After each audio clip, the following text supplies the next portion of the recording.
Okay, we have reached fifth species counterpoint. This is the last one. And this one is kind of a cheat. Actually, it's not new. There's really nothing new here. Well, I take that back. There's one new thing in fifth species counterpoint. And that is that we can do whatever we want when it comes to the rhythms. Remember in first species counterpoint, we had what we called a 1-to-1 rhythmic division. So for every note in the cantus firmus, we would put one note in the counterpoint. In second species counterpoint, we could put two notes, 2-to-1. So for every whole note, we would put two half notes. Right? In third species, for every whole note, we would put 4 quarter notes. So 4-to-1.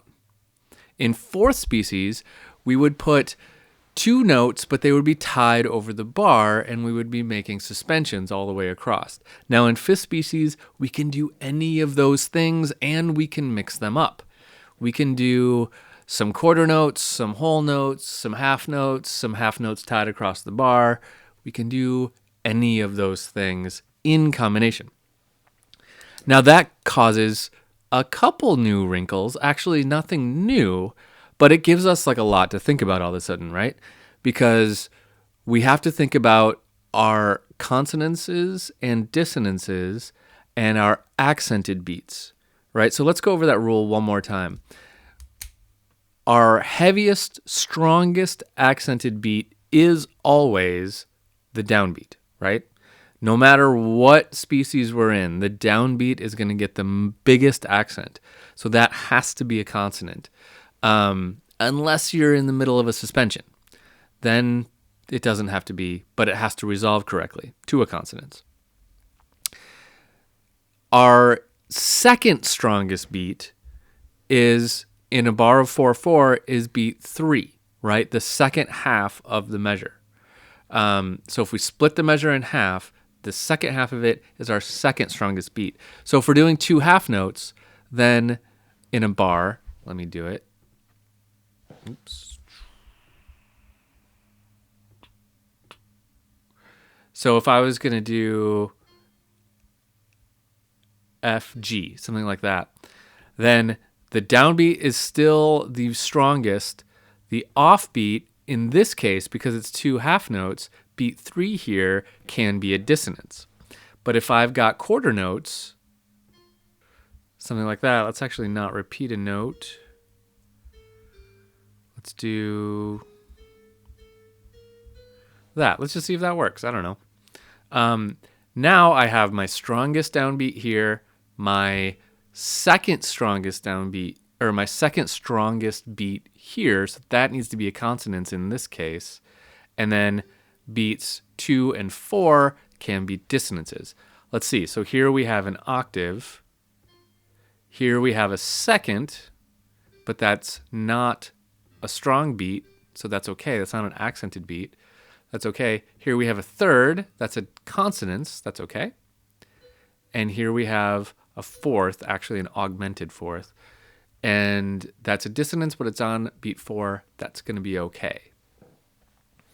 So this works. What if I did this?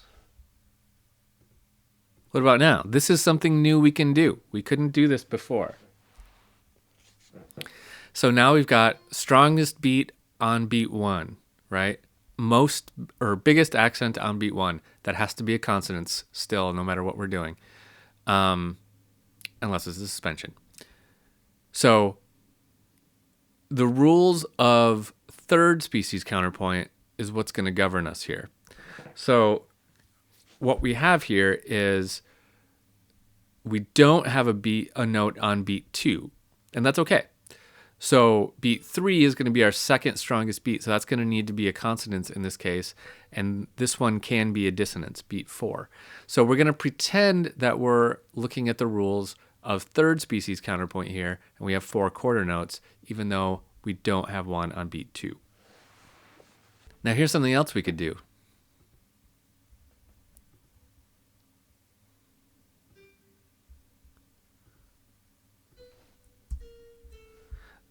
This is something new.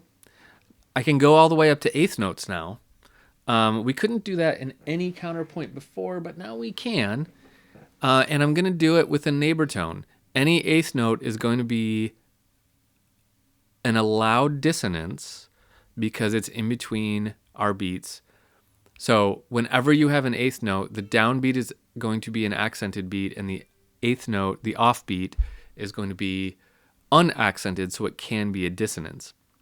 So using an eighth note for a neighbor tone like this, where we're going consonant, dissonant, consonant, back and forth to the same note, that can work.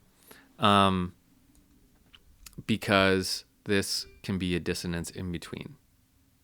Okay, so basically we can use any rhythmic subdivision we want. We can even go deeper into rhythmic subdivisions and use eighth notes.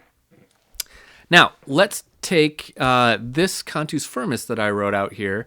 This is actually a fairly famous one. So let's jump over a new video and let's write a counterpoint to this using fifth species counterpoint. Oh, one other thing. Fifth species counterpoint is also sometimes called free counterpoint because the rhythmic rules are pretty blurry. We can freely do whatever we want rhythmically as long as all the other rules hold true. As long as we don't make any parallels, as long as we keep track of our consonances and dissonances, and all of that. If we abide by all those rules, we're relatively free. We still have a lot of rules that we have to go by, but we sometimes call fifth species counterpoint free counterpoint.